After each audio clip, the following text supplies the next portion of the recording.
Master Your Mindset Radio, episode 112. Welcome to Master Your Mindset Radio, the show where we empower you to discover your true self before the world told you differently. Now for your host, Elizabeth Nader.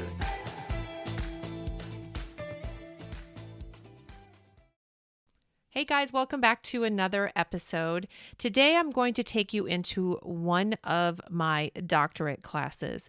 As some of you know, I'm trying to finish my doctorate in theology, and I'm getting closer, very, very close. I still have probably about 150 to 175 hours of class left, plus a ton of books to read and many, many tests to take before I am complete, but I'm excited about it. And one of the great things is that I get to take some really insightful classes that you probably wouldn't expect when you look at a doctorate of theology.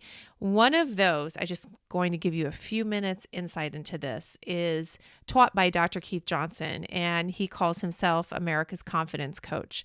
He is an insightful guy, a motivator, incredible guy, and he wrote a class called The Confidence Factor. And I believe the book is called The Confidence Makeover.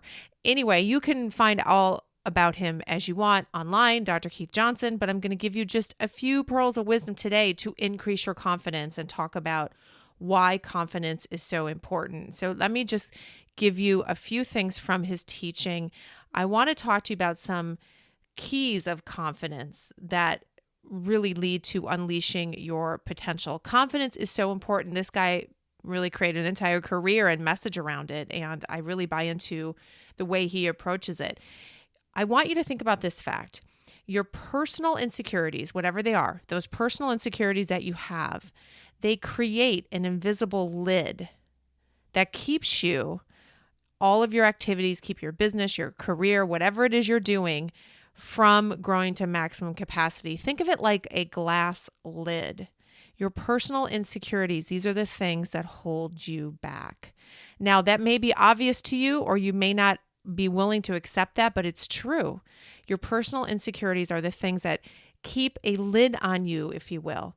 And when you increase your personal confidence, that's when we start to see true potential unleash and your performance maximized. Now, I always say to you that you're created on purpose for a purpose, but it's up to us while we're on earth to examine our gifts, create talents out of them, and pursue our purpose and therefore experience destiny. So it's not obvious that just because you were given incredible gifts that you will reach your full potential. Along the way, you have to deal with insecurities. Dr. Johnson calls them that. I call them limiting beliefs. And you should know that by now after listening to me for a while. It's absolutely true. Those are the lid that keeps you from achieving everything you need to. I want you to think about the word faith, because I talk a lot about either being in fear or being in faith. And faith is the opposite of fear. They can't coexist. But faith is where everything good stems from. Everything in our life that is good stems from an attitude of and a position of faith.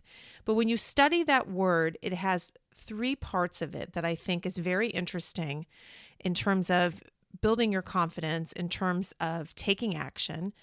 And those three words that are part and parcel to the word faith are belief, action, and confidence.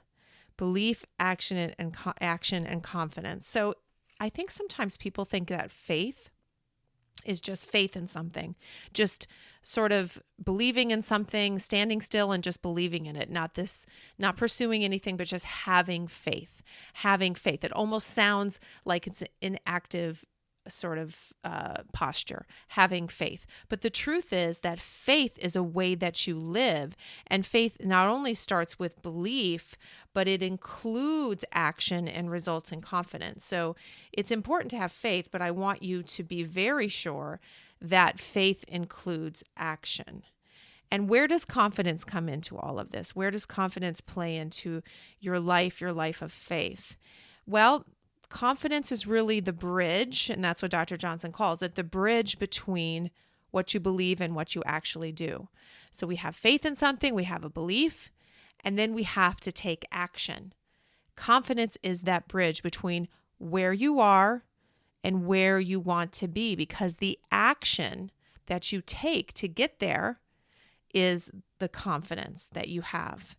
So when you take confidence out of that faith equation, then what happens is there's never action, because then you have people who are constantly learning new truths, constantly embracing more belief, more faith, but never experiencing the application of it because they're not taking action. Why are they not taking action? Because they lack the confidence to do so. You must take action and you must examine your confidence. When you put a gifted person, which we all are in some measure, and you surround them with insecurity, you surround them with limiting beliefs, you tie them up with those things, you end up with limited potential. But that's not what God has destined you for. He did not destine you for limited potential. He destined you to win. He put all those gifts inside of you. And rather than mix them with limiting beliefs and insecurity, He wants you to mix them with confidence that will allow you to experience your full potential. Another way to look at it is that if you don't have confidence, somebody who does not possess confidence is really like an airplane with no jet fuel. It can't go anywhere. It can only go so far. It doesn't work. But when you add in confidence, along with God, you have unlimited possibilities. But God isn't going to do it for you. He wants you to develop that confidence. And really, it is the most important thing to all of your future achievements is how much confidence you have in yourself. And the reason that's the case, I believe, is that when you have confidence, when you aspire for confidence, when you do the work to build confidence, then you start to see things change in your life because you actually take action. So many people don't take the action that they need to take. So, how do we build confidence? Because I think I can convince you all day long that it's a huge part of the success formula. But how do you do that? And it goes back to dealing with your inner world. It goes back to dealing with your mindset. It goes back to changing things in your life. It always goes to dealing with limiting beliefs and ridding yourself of those things that hold you back.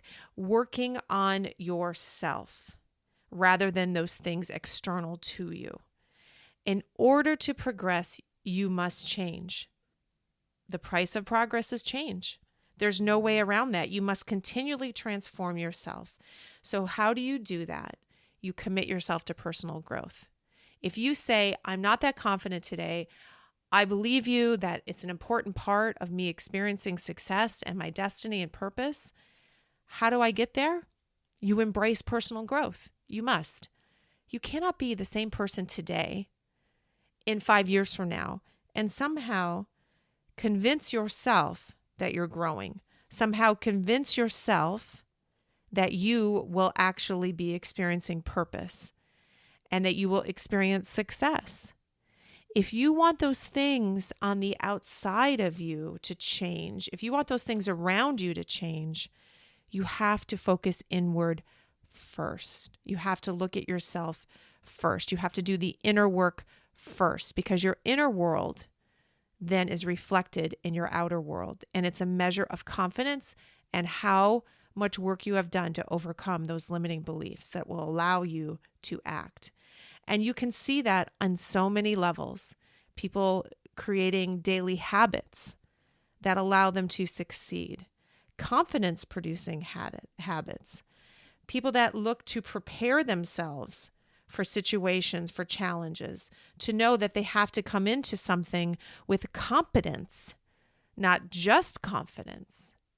You know, nothing is more frustrating than a young person who thinks they should just walk into the manager's office and not do the time, if you will, or have the jobs, the internships, and the lower level positions that lead up to being able to achieve that role, that manager role and above. You have to mix competence in with confidence, and that allows you to maximize your performance. So just make sure that you aren't so in love with the idea and the image of success, that you forget about the process to get there, that you forget about what you need to do and commit to in order to achieve and experience true success. It requires confidence, it requires competence, and it requires that you work on yourself. I'm going to leave you with this quote from Dr. Johnson. Success is not something you pursue. It is something you attract by the person you become.